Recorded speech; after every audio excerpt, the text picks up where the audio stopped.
Hey there, guys, and welcome back to the Travis and Damian Podcast, episode 5. We are available on anchor.fm/Travis Damian Podcast, along with Apple Podcasts, Google Podcasts, Spotify, and many more.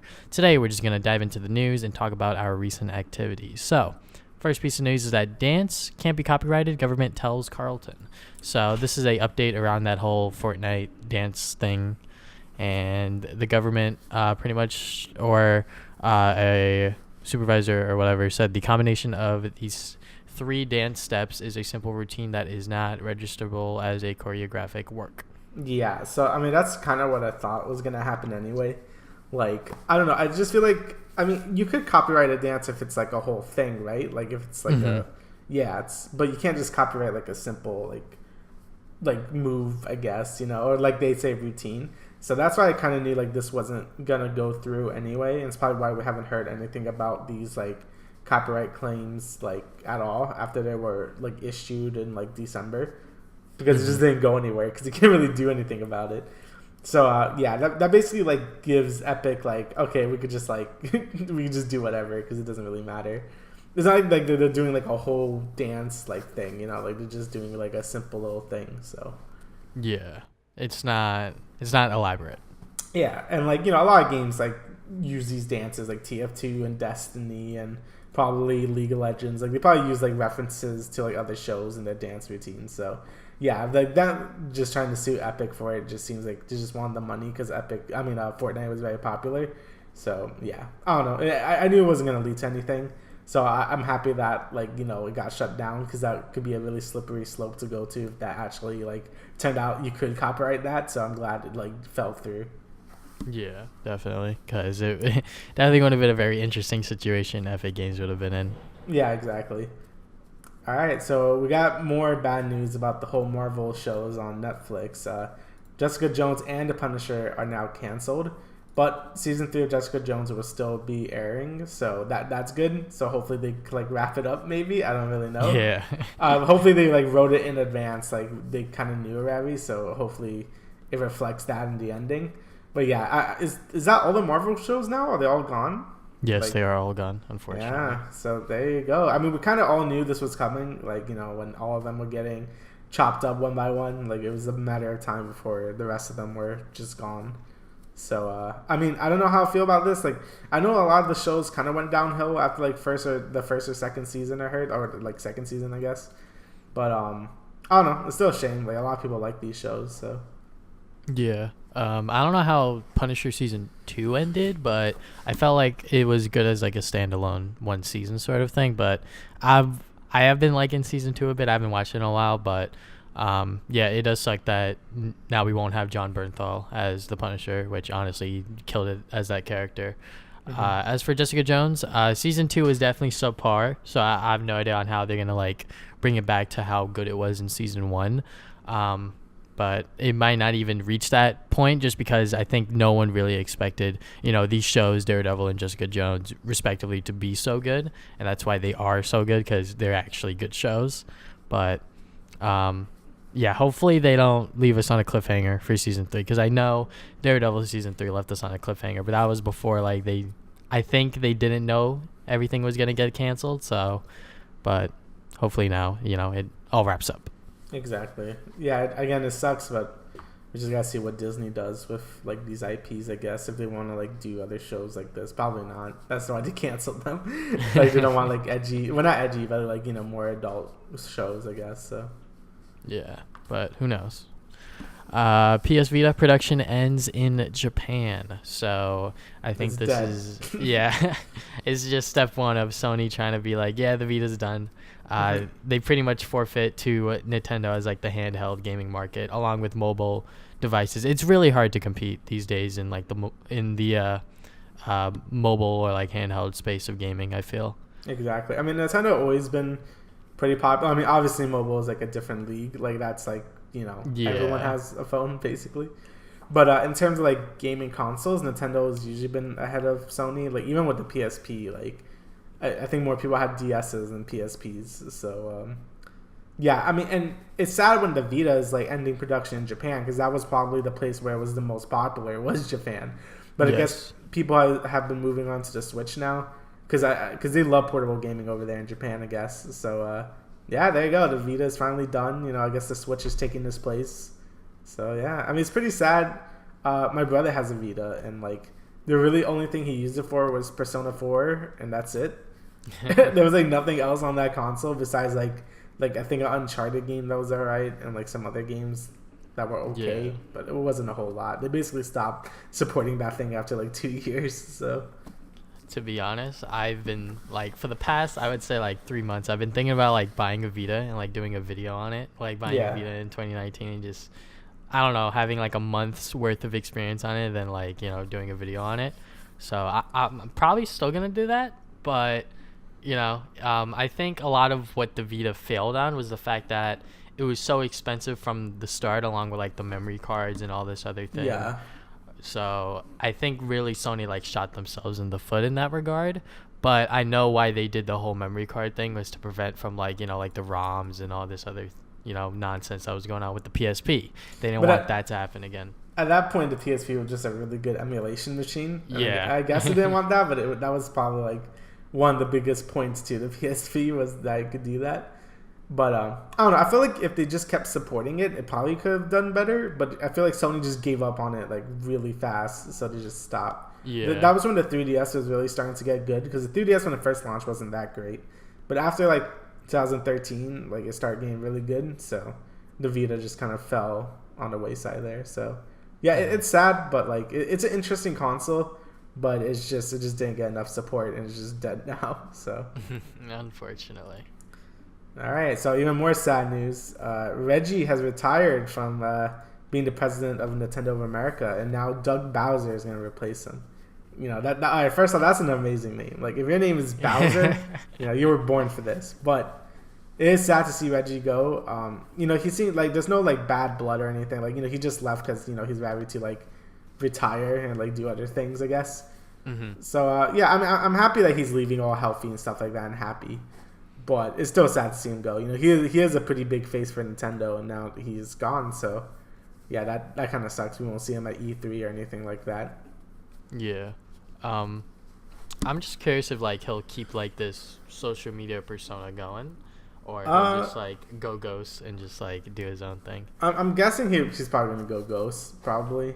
Like I don't know, I think he might show up like at conventions maybe, but just as like a person. Like maybe he just shows up every now and then, but he won't be like you know obviously he won't be a part of the business anymore. But I don't know. It's hard to say. I think he'll like stick around and like do things with people, I guess. But I mean, it'd be cool to see him at like the Treehouse and things like that. Maybe he could show up every now and then, like play a new game at the Treehouse events and things like that. But yeah, I guess I mean it's basically over for him as the face of Nintendo of America. And that's sad, like we've seen him since like the Wii, I guess, or I guess late GameCube. I think it was like 15 years. I think so, late GameCube. Yeah. So yeah, he's been around for a very long time, and it was a bunch of memes. He's a very memeable man, very likable. So yeah, I think about him, the Wii U probably would have done worse. Like people would have seen Nintendo as worse because the Wii U was a really bad time. But I feel like his presence in some directs made it like that was funny, or that was like that was good.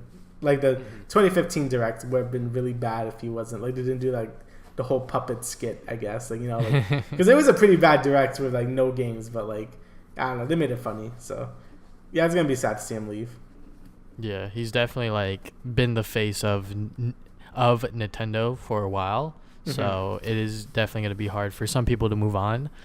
Personally, I understand he's been doing this job for a very, very long time. So him wanting to step down as president is, a good idea. And Doug Bowser, I think the first picture that, he was like, thanks for the warm welcome. There was like like two Mario and Luigi plushes just like tied up in the background. Yeah. So. Yeah, I think it'll be good. It'll be fun.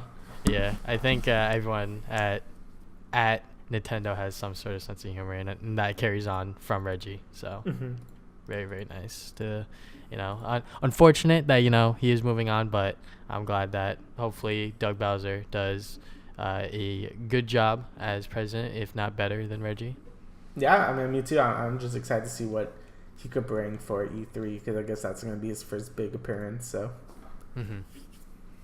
Okay, we got Pokemon Detective Pikachu trailer number 2. Ryan Reynolds says, "Get me the hell out of here." So Yeah, it's getting a little edgy now. This Pikachu said, "Hell, we can't." What is this? All right, so the Pokemon in this are very disgusting, but I think that's the point. I mean, they're literally called pocket monsters. They're supposed to be like horrifying little things. So I mean, this is probably what it would look like in real life, and it's terrifying. But I do like it, and it seems like a lot of people are in the same way. But just look at Ludicolo. Like Apom just looks like horrifying. He's like a rabid monkey. I'm like, what is this? Same thing with Mewtwo. Mewtwo looks way too real. I'm like, what? It's just so weird, dude. But I like it. I also love that they aren't restricting themselves to Gen 1, and I love that. Because I thought for sure they were just going to use Gen 1 Pokemon and bank on nostalgia. But it seems like they really care about the property in this movie, where they're just using a bunch of different Pokemon and the Pokemon fit. The officers have Growlithes and stuff like that, like they did in the show. I'm like, oh, that's sick. It seems like they really do care about the property, and I think that's why this movie is going to be pretty good. Also, just because it's a little... not too kid friendly. It looks like it's gonna have a little edge to it, which I also think is gonna be good. Since I think most of the people that are gonna watch this are, they're gonna be kids watching it, but there's gonna be a lot of 20-year-olds watching this. So I think it's smart of them to go for that angle. So I'm looking forward to it, to be honest. Yeah. One thing that I'm really surprised by is Ryan Reynolds' performance as Pikachu. Mm-hmm. When we first saw the headline, Ryan Reynolds as Pikachu, we both were just like, wait, what the hell? But now that we see him in action, I'm down. I mean, I love it because he's just talking. It's just Ryan Reynolds talking, but he's a Pikachu, and it's really good. Yes. I like it a lot. I'm definitely looking forward to this movie now. I can say that. Just because, it is a Pokemon property, but at the same time, seeing exactly how they did the CGI and all these different Pokemon on screen is definitely going to be very, very fun. So exactly. Yeah, I'm looking forward to it. All right, so now we got some news. We got the EVO lineup, and people aren't very happy about this EVO lineup because, yeah. So let's just list the games out first. Okay, all right. Hold up. Then we'll get to the discussion bits. Okay, so it is Street Fighter V, Tekken 7, BlazBlue Cross Tag Battle, Smash Bros. Ultimate, Dragon Ball FighterZ, Soul Calibur 6, Mortal Kombat 11, Samurai Showdown, which I believe isn't even out yet, and Under Night in Birth. And then there's a weird subtitle. Yes. So, all right, so people are mad because obviously that I listed the games here. You can see that there is no Melee. Melee is gone. Melee is not here anymore. So people are upset a lot. And because I'm of two minds about it, because I think it was a little unfair that Smash did get 2 spots, and it did take a spot away from a new fighting game that wants to establish itself. As I'm sure Smash players also felt that pressure when Melee was trying to get into EVO a long time ago from 2013. But it's also you can't really just say, oh, you got Ultimate, so just play Ultimate, because Ultimate and Melee are really different. There are very different games with different people playing it. So I don't know. It's hard to say. I can't really say I'm not happy that it's gone, but I mean I guess I'm happy that newer games are getting the chance that Melee also had. It's only fair. Yeah. But I don't know. I feel just people being it's okay to be sad about it, but I feel if you're just going to throw a fit on Twitter, it's just kind of immature, because it's they give you the chance for Melee, and it's stuck around for a very long time. But now it's time for other games to really take that spot, But it's still sad to see it gone. I'm not really happy about it, but I think it's fair. Meanwhile, Marvel fans are still crying. Oh, that. Yeah, but Infinite wasn't good, though. Yes. So fair point. So my mindset behind this is that all right, so 2 Smash games, obviously it sucks that, it's taking 2 spots, but those 2 games are relatively extremely different. Melee has been around for a very, very long time, and it's established its stories and players and all this other stuff, along with Ultimate has been doing that since Smash 4, and then transition into this new game. And one thing that I saw was that like a lot of like initial reactions from Melee players was like, wait, what the hell? You know, like why is it not at EVO, this and that? But I know that for like a while now, the EVO like setup for the tournament, the fact that it's all best of 3 until the finals really hurt Melee in some regards, just because the game is so like volatile between matches. So, you know, people for a while have been saying that we don't need EVO. And to be honest, they kind of don't, because there's a lot of Smash Brothers dedicated tournaments happening throughout this year alone, and Melee is a part of it. So, you know, it does suck that it's not part of the most prestigious fighting game tournament this year, but it could still possibly come back. But I know that they did like a whole like sort of like funeral video is what Mango called it for like Melee. So I don't know if it's ever going to come back, but I can understand why people are upset. But as for me, you know, it sucks because when I watch EVO, it's mainly about the Smash games, you know, because that's just what I like. I do watch Fighter Z. I will watch the top 8 or whatever, but I know that Melee brings in a lot of viewers every year. So like that's what I'm interested in seeing is how much adding these new games to try to, you know, get them started, quote unquote, is going to affect the viewership for EVO. You know? Yeah. Another thing I read was the setup for Melee was also really like annoying and time consuming, and it cost money because they had to get either Wii's or GameCubes, which aren't made anymore, and those had to get a bunch of CRTs also because, you know, Melee players prefer that. So I heard it was just like a big cost to like the convention. It's like really annoying to set up, and they just didn't want to deal with that.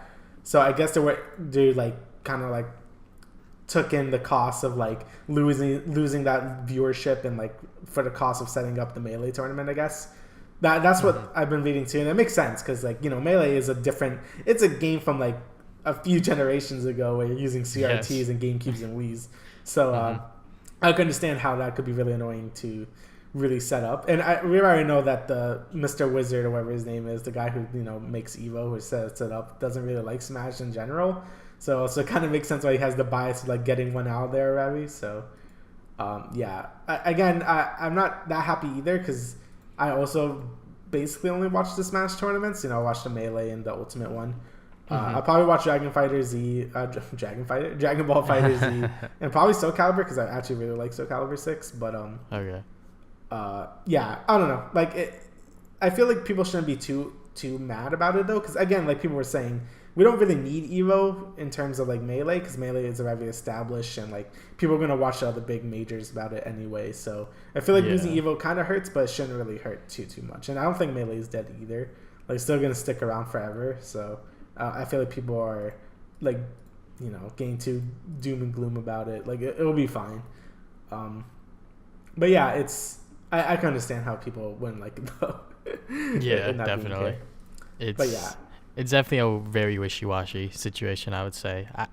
I would say that also that we would just have to wait until EVO happens and then see on how it affects, you know, viewership and all this other stuff, because I feel like it's going to take a huge hit, honestly. So, but I think it will too. But I also think like Melee players should be a little respectful about it. Like, you know, like I don't want to see in chat like every game is gonna be like, where's Melee? Like, because it's gonna make the Melee community look real bad, and if I really don't really have the best reputation, so like I wouldn't like, I don't know. I hope everyone just behave themselves, because like I don't know. We just have to wait and see until EVO comes out. But again, it's definitely not gonna happen. Yeah, I know. It's a big bummer though, for sure.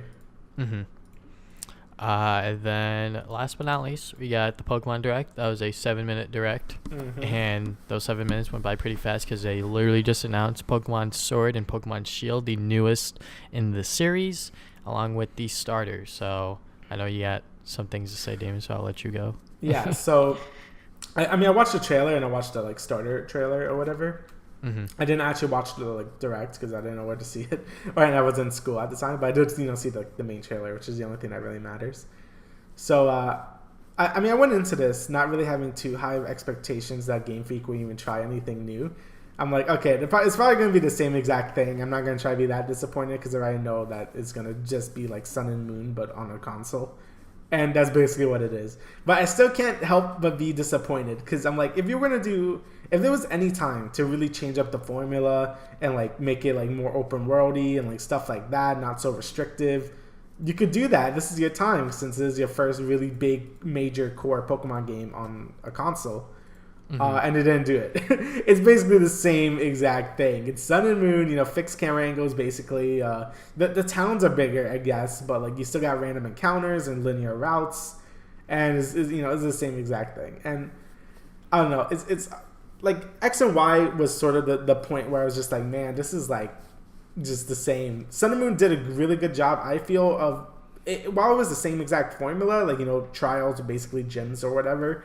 At least it tried some new stuff and things, and it felt very refreshing to play that game. And I really like Sun and Moon. But with this game, I feel like just going back to gyms, champion, EVO team, like routes and stuff like that. And I was really expecting just a little bit more. It just feels like not ambitious at all. It just feels like here it is. He's Pokemon on Switch, but it's not like that big of a deal. I don't know. But again, I wasn't really expecting like Breath of the Wild, but was expecting just a little bit more than just the same exact thing. Like we don't even have like, I think one of the cool things about Let's Go was the fact that you could see Pokemon in the overworld, and that's not even in this game. We're back to random encounters. And the thing that really annoys me is the fact that they didn't even change the Pokemon animations when they're battling. Like it still looks super lazy, where like Pikachu's model just flips his tail and then like defense goes down. Like there's no like actual animations when they fight or anything like that. I don't know. It's just like I felt like they could have done way more than what they're doing right now. But I really can't be angry about it because I expected this to happen, and I can't really like be angry about something that's not like wasn't even happening. Like you know what I mean? Like I don't know. Yeah. You can't be mad at like your own expectations failing you. Exactly. So I'm just gonna look at it how it is, and for what it is, it does look good. I really like the theme of the region being like more UK. And stuff like that. Like I do like the theme of it. I do like the starters for the most part. I don't really like the Fire Bunny that much. I know people love it. The monkey looks fine. I really like Sobble or whatever his name is. I do Sobble. Like that one. That's probably the one I'm going to be picking. But I don't know. Overall, it didn't leave that much of an impression on me. Like I was very unimpressed by it. I was just like, okay, it's another Pokemon game. But I'm still I'm still excited. But like after playing like basically every Pokemon game ever, like it does get a little, tiresome. tiring. Yeah. So yeah. I know some people feel the same way. So. So my impressions of this, as a person who hasn't played a Pokemon game since X and Y, just because X and Y like really left a stain in left a bad taste in my mouth, I guess. Yeah. This is definitely very exciting. The fact that now we're moving to a quote-unquote home console for the main series Pokemon game is very, very cool. And I mean, what people like were expecting for like the whole, it to be much more ambitious. I definitely understand that because, when you're doing the same formula over and over again, you kind of need to mix things up eventually. But to those people that were expecting like Breath of the Wild levels are crazy and nuts. Yeah. But the starters, I definitely like them. I don't think I really hate them by any means. We're definitely going to have to see the evolutions because I know a lot of people really turned their heads with the Froakie. X and Y starters. Yeah, they were like, yo, Froakie looks so bad. And then the evolutions came out. They're like, you know what? Froakie doesn't look so bad. So that's why I'm team fucking Sabi. Exactly.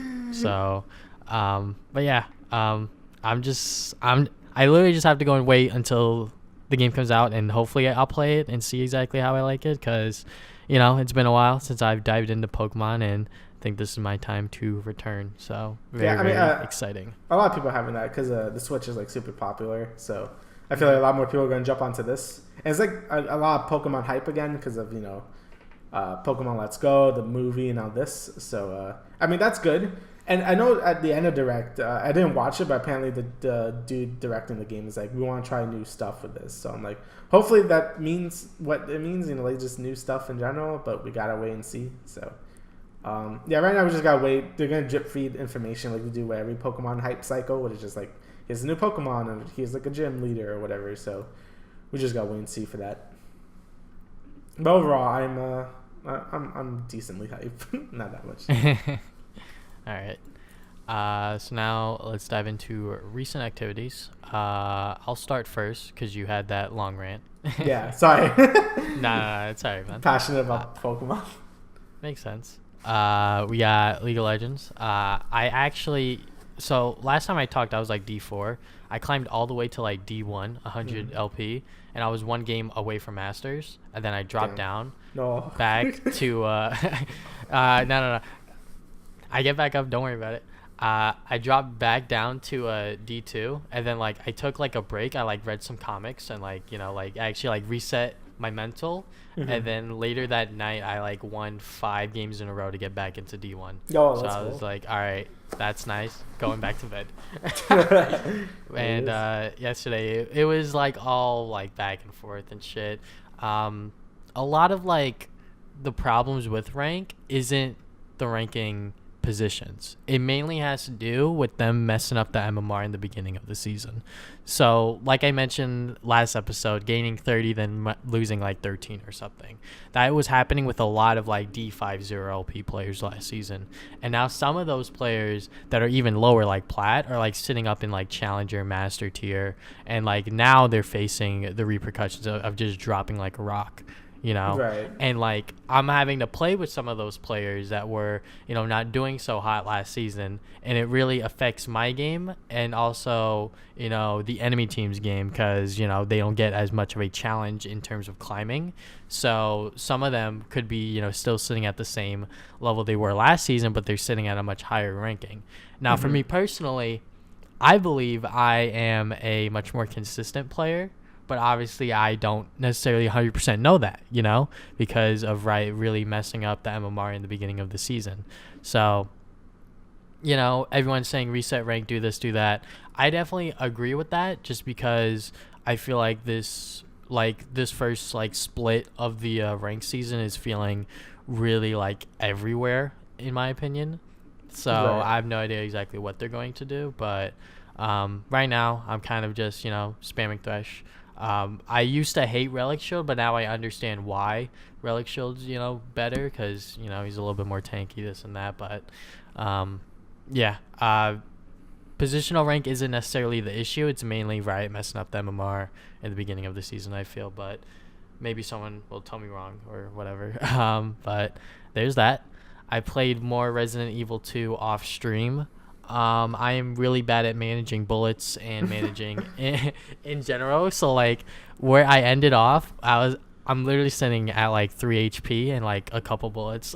Nice. because I ran into these stupid dogs, and like I have like no ammo. So I was just like, all right, I gotta like run past these guys, and like they're all just jumping me at the same time, and I'm just like, dude, I'm taking so much damage. So but yeah, that game is still like super duper fun. Just despite me being really terrible at Resident Evil 2, I'm still having like a pretty good time with it. Yeah, no, I heard. Looks super good. Melbit's World, that is the game that I received code for, and I did a live stream of it, and I also did a review of it. So the review should be out if you are listening to this on YouTube, but if not, it'll be out March 2nd, 9 a.m. EST. So there's that. That game is definitely much more dedicated to younger children. I will say that. Yeah, because it's just like me, Jeffrey, and Louie, and we're both, or all of us, are just like a bunch of 20-something-year-olds. So we're kind of just like, it's kind of whatever. But, it's not like a terrible game by any means, in my opinion. Anyway, I mean, it's like a Kirby game, right? Like, I don't know. Yeah. Is that probably not gonna like challenge like a bunch of people? Like if we were to play Star Allies all together, it'd probably be like that too. It's just like this game's very easy. It makes it easier with like 4 people. So yeah, it's just that communication and all that other stuff, teamwork. Yeah, the basic things. Then I watched some movies. I saw Alita Battle Angel. That movie is actually really good. I was thoroughly surprised by it. The action scenes were really well done, and I was once again surprised by that aspect, just because I was just like, this is gonna be like some weird like anime into movie sort of thing, but it's actually like pretty good. And I hope it does well, because I do want a sequel from it, just because of how it ended. So I definitely want to see more of Alita in theaters. Mm-hmm. And then I saw Lego Movie Part 2. I feel like this one really went under the radar because they've been pumping out so many Lego movies over these past couple of years. You had the Lego Batman one, which was pretty good, and then you also had the Lego Ninjago.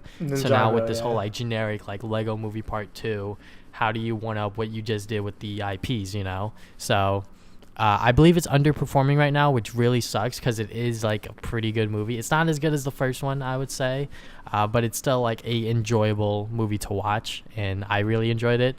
Some of the jokes landed, some of them didn't. You know, that's just how it works. But there's that, and then I watched Sex Education on Netflix.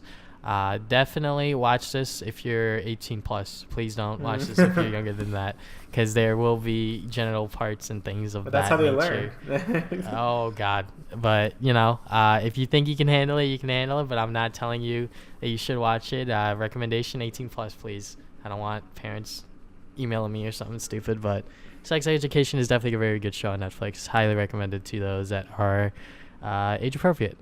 So there's that. Alrighty, so for me, I played through the rest of the DMC games. Played 2, 3, and I'm almost done with 4. Like, I only need 5 more missions with it. And yeah, what everyone said about 2 was right. 2 is bad. 2 is not a good game. But it's not bad in the way that it's like frustrating. Like, it's not hard or anything. It's just very boring. It's only like 3 hours. You could just shoot everything. You don't even have to use your sword. Like, you just like shoot every boss. You could just stand in the back, shoot them, and then they do dumb crap, and then they die. Like, it is absurdly not good. The story makes no sense. Like, there's no narrative flow to it. Things just happen and it's over.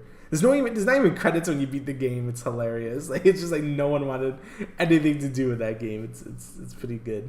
But then they really turned it around. This is when DMC gets super good. Like, one was pretty good, but it was very dated. Like, you could tell. You know, there's a lot of elements that felt like Resident Evil in it, but it was still a pretty good game.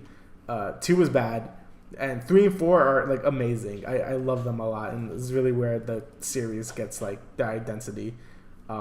Like 3 is just it's crazy. Like, the story is like all crazy. You got a bunch of new combos. You got a bunch of interesting weapons and guns and things like that. Different abilities. The level design is very like not linear. Like, you're not just going down the thing. Like, there's a bunch of puzzles and stuff like that. The bosses are very interesting and fun. Like they're just like some of the best bosses I've fought in a while. Like, they're really fun.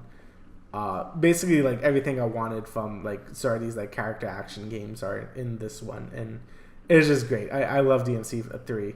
And then they make it even better with DMC 4, where I think the story's a little weaker. Like, it's not as crazy and takes itself a little more serious, which I feel like is not really the direction the series should go to. It should be a little silly, but whatever. The combat itself is like amazing. It's like, I thought 3's combat was very good. Like, 4 just makes it even quicker and even better. Like, I love it. I probably put it up there with Bayonetta 2 in terms of like combat, like how it feels. Like, DMC 4 is just feels so good to play. I love it.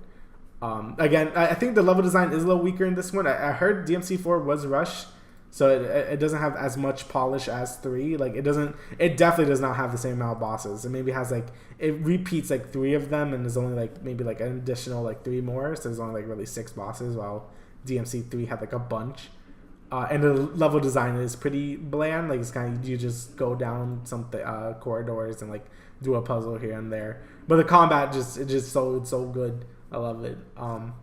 Overall, I love this series, and I can't wait for 5, and I'm really happy I ended up playing them, since there were a series I wanted to play for a while. So if you're interested, they're available on PS4. You can get the HD collection on PS4, and you can also just get DMC 4 also on PS4. So yeah, they're very good games. I highly recommend them, especially if you like Bayonetta. They're extremely good. And besides that, I've been playing more Warframe. A new update came out, which basically added like a battle pass type thing to it. Which, if you're familiar with Fortnite, you know, it does the whole battle pass thingy. Mm-hmm. But except in this game, you don't have to pay for it. You know, it's a free game. You don't even have to pay for the battle pass. You just do it. And I'm like, hey, that's sick. And it basically works like Fortnite. You get challenges, you do them, and you get like cosmetic stuff. And I think that's sick. You know, that's a whole new thing to do in Warframe. So if you don't know what to do, you just do like some of these challenges and do your weeklies or whatever, and then there you go. And I think it's very cool that you don't even have to pay for it. So that's sick. Warframe is great, and you should play it. I love it a lot. It's basically like everything you should do with a looter shooter, Anthem. Take notes here because you kind of suck right now, Anthem. But yeah, that's about it. That's all I've been really doing. All right, so I think that is the end of this show. Is there anything else you would like to add, good sir? No, that's it. Okay, so that is it for the Travis and Damian Podcast, episode 5. We will see you guys 2 weeks from now with the next episode. See ya.